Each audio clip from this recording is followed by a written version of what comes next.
que é que está acontecendo para os fundos imobiliários caírem, se isso é um problema dos fundos em si, em termos de fundamentos do negócio, ou se é uma questão macro, que às vezes, na verdade, pode ser mais uma oportunidade para comprar um negócio mais barato. Começa com essa pergunta Legal. pra gente começar.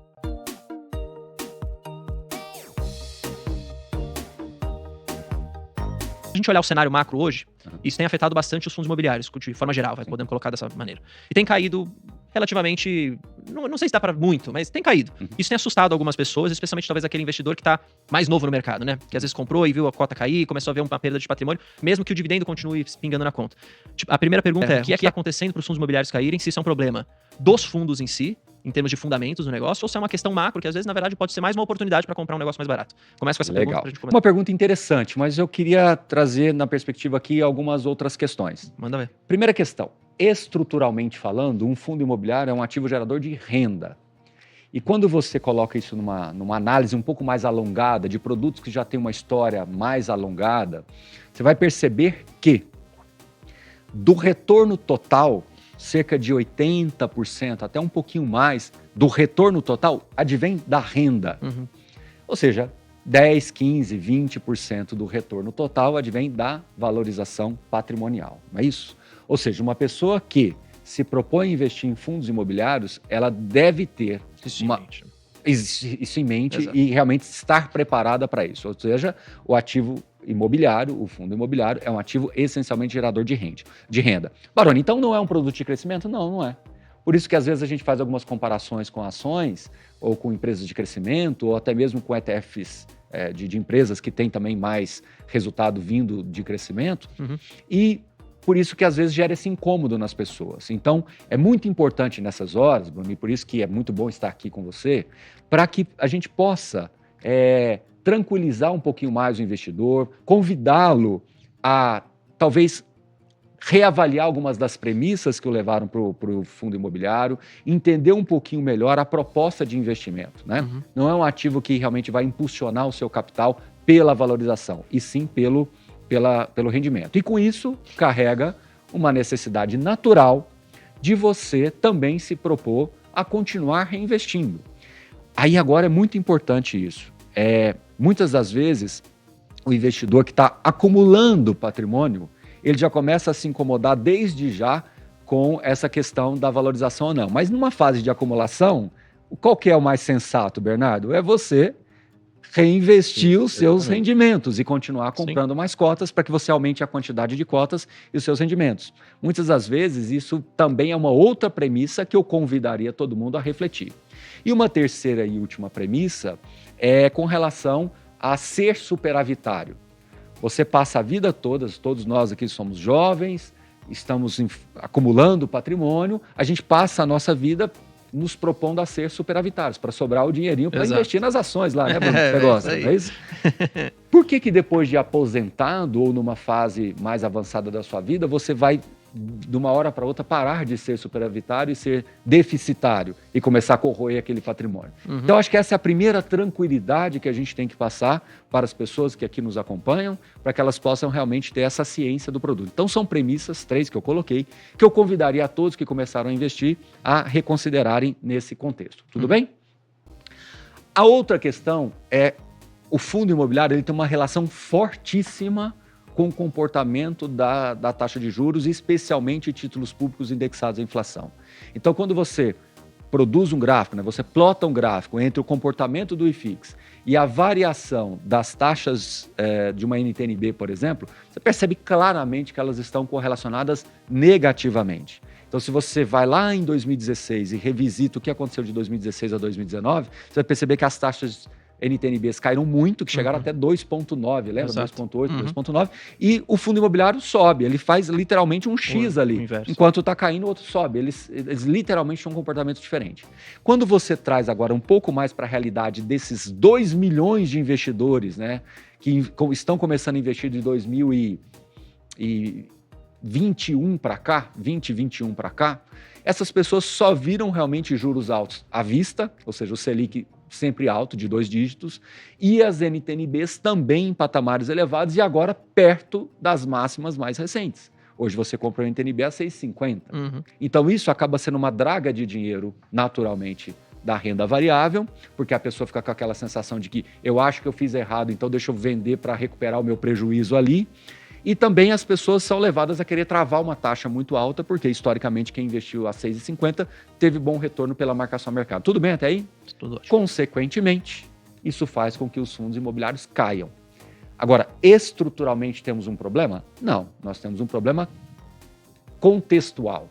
Se é que eu posso usar essa palavra, me perdoem. Macro, não, uma questão macro, a gente pode chamar, né? Talvez. Eu acho uma questão de contexto que o fundo imobiliário. Então, como ele é muito sensível a isso, é um problema do contexto, não é um problema estrutural. Então, os fundos imobiliários estão piores. Pelo contrário, nós tivemos agora recentemente, vamos colocar 3 meses talvez, aquisições bilionárias. Sim. Ou seja, portfólios de shoppings crescendo, portfólios de logísticas crescendo, portfólios de lojas de varejo crescendo, né? Então, isso tudo, de escritórios também tivemos emissões recentemente, aquisições recentes. Então, eu acho que quando a gente coloca essa lupa, Luiz, a gente não deveria ter essa aflição. Embora a gente consiga entender essa aflição, a gente não deveria ter. Qual é a melhor forma de apaziguar um pouco essa aflição? É que a pessoa entenda onde ela está, sabe, Bruno? Uma coisa que eu já aprendi é que numa situação de desconforto, de risco, né? Então, você está num prédio, num lugar, alguma coisa e começa a pegar fogo. Vamos trazer ao ambiente aqui, fundos imobiliários, né? Começa tudo a cair, começa tudo, né, pegar fogo ali. Qual que é a melhor coisa que você tem que fazer? Entender onde você está. Para saber para que lado que você vai procurar uma saída de emergência ali, para que lado que você vai se proteger. Então, acho que se você fizer essa autorreflexão e entender onde você está, as pessoas não deveriam estar tão aflitas assim com fundos imobiliários, pelo contrário, deveriam estar sendo até mais motivadas a seguirem com as suas propostas de aposentadoria, que foi aquilo que você formou quando você começou a investir há 2 anos atrás. Então, por que você há 2 anos atrás falou, nossa, isso aqui é legal para eu aposentar? Né? É um ciclo. Respondeu a sua pergunta? Respondeu, claramente respondeu. Quer dizer, vocês querem fazer Pode continuar no mesmo contexto. Não, era mais nessa questão de contexto, porque eu queria tentar... Eu concordo 100% do que você falou. Acho que talvez as pessoas que estão muito aflitas, e até fazendo paralelo para que o investimento em ações, acho que vai nessa mesma linha, assim.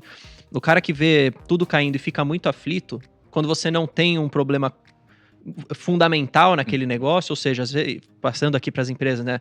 O resultado está melhorando, a lucratividade está melhorando, a geração de caixa está melhor. No final do dia, o mais sensato seria a pessoa pensar e falar assim, bom, se o negócio está me trazendo um resultado melhor e ele está mais barato, é o melhor momento para então acumular e continuar acumulando, que é justamente o momento ideal para a maioria das pessoas que está começando a carteira, como é o nosso caso aqui, né? Que você falou que todo mundo aqui é jovem. E aí a minha pergunta para você é, por que, eu não sei se dá para responder, mas por que você acha que as pessoas hoje no Brasil ainda têm esse problema de sempre agir na ponta contrária da espada, vamos dizer assim?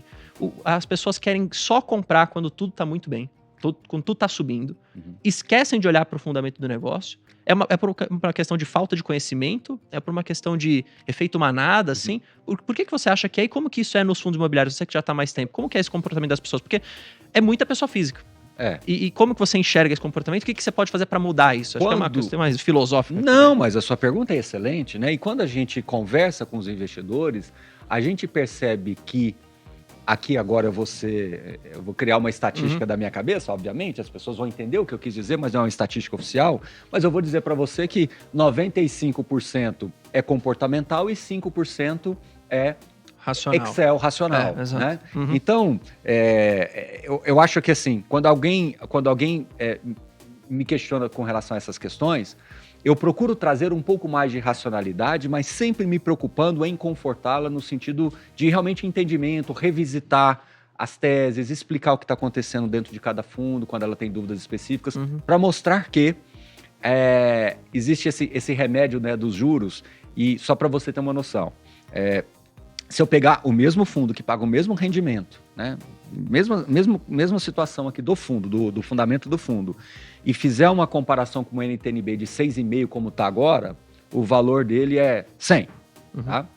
Se eu simplesmente pegar essa NTNB de 6,50 e falar, não, vamos pelo menos fazê-la voltar para a média histórica, que é mais perto de 5,40, esse 100 já vai virando 115, 116, dependendo, né? 114, 117, alguma coisa mais assim. supondo aqui de cabeça. Uhum. Tá bom, mas 5,40 é a média, mas 5,40 me parece ainda um pouco alto. Vamos fazer esse negócio voltar mais para perto aqui de 5, que ainda é alto, aí esse número já começa a chegar perto de uns 120. Uhum. E quando você olha um fundo imobiliário que tem um retorno sobre o capital investido ali na faixa de 8,5, 9, 9,5, 10, dependendo do risco do fundo, mas vamos arredondar para 9 para facilitar a conta. E você atribui que uma simples correção de uns juros, numa NTNB, você já contrata 20% de valorização patrimonial e você compõe isso no retorno total, Uhum. isso eu acho que deveria funcionar para os investidores como um seguro. Então, Sim, faz sentido. Bruno, vamos raciocinar comigo. O carrego do fundo imobiliário é de 10% ao ano, na média, papel, tijolo, mas vamos para ficar fácil a conta. Então, eu estou sendo remunerado a 10% ao ano, líquido de imposto de renda, para esperar. Faz sentido. Então, acho que a partir do momento que você vai se confortando com essa matemática, você vai tirando um pouco do emocional, do comportamental e vai trazendo um pouco mais de racionalidade, embora eu ainda sei que você não vai chegar em 95% racional. Aliás, nem deveria ser assim. Uhum. Eu acho que a gente também tem que gostar daquilo que a gente está investindo, a gente tem que ter uma relação também, Sim. não exagerada, mas tem. Mas isso vai dando um pouco Entendi. mais de racionalidade. E aí o investidor vai ficando mais tranquilo para seguir em frente com a estratégia dele. Pô, maravilha. Pode falar, Luiz. Não, isso você comentou, né? O pessoal, enfim, acaba trocando, tava em fundo imobiliário, entrou por um motivo, saiu agora, pegou lá, talvez no topo, 2021, a renda fixa não pagava tanto ainda, mas o fundo imobiliário pagava um pouco mais, né? E agora a renda fixa e o fundo imobiliário, basicamente pagando a mesma coisa, mas a pessoa tá trocando, né? O que você diria para essa pessoa que vou trocar, eu comprei caro, vou realizar um prejuízo para entrar numa renda fixa, sendo que você tem um outro ali que já está há algum tempo entregando resultado, já está entregando a mesma coisa que a renda fixa também, né? Já está entregando seu dividendo ali, Sim. que você está, em tese, reinvestindo, né? Deveria estar, né? E aí trocou ali para uma renda fixa que vai ficar travado agora e você acaba não acompanhando também, acaba esquecendo. Você entrou nesse mundo em 2021 e agora saiu e nunca mais vai olhar. Agora você vai olhar só daqui a 10 anos, quando você olhar realmente o rendimento vencendo, né? A renda fixa vencendo. Eu vou te responder de um jeito mais prático e depois eu quero te dar um exemplo, porque talvez esse exemplo vai ajudar todo mundo que nos acompanha aqui a entender melhor o que eu quero dizer. Do ponto de vista prático, as pessoas, no comportamento, elas olham muito o resultado e aí elas são levadas a querer ter esse comportamento de recuperar o que eu perdi. Né? Olha que curioso isso. Se você olha o comportamento dos preços de uma NTNB, os preços estão caindo na mesma comparação do que o fundo imobiliário. Sim. Mas tem uma diferença. É legal isso aqui, Luiz. Isso é muito legal. Você vai gostar também, Bernardo. Olha só.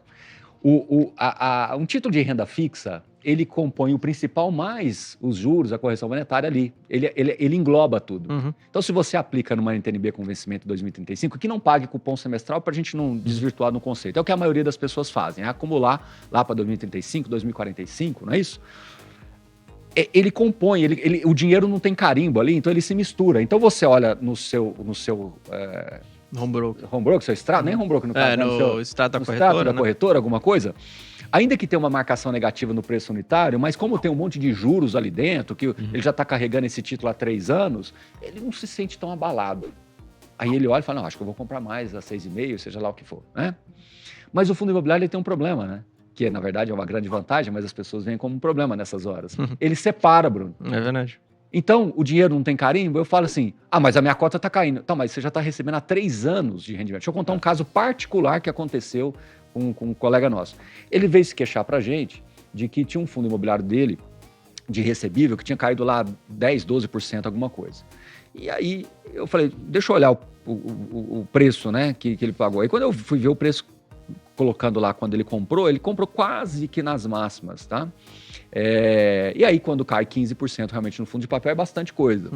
Aí eu peguei e falei assim, adiciona o rendimento.